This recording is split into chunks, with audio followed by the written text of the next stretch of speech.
installing a wheel bearing on an Acura TL. It was add grease. Next, we slid the wheel bearing hub on.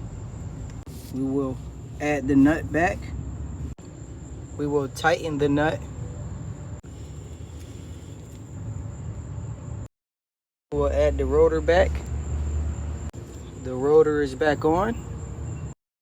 We install the dust cap right in the center. Cap installed. Now we will install our caliper.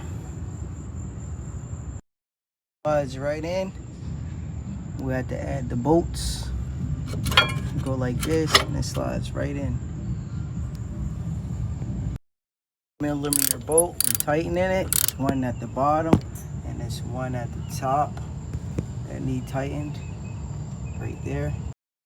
Next we will install our brake pad.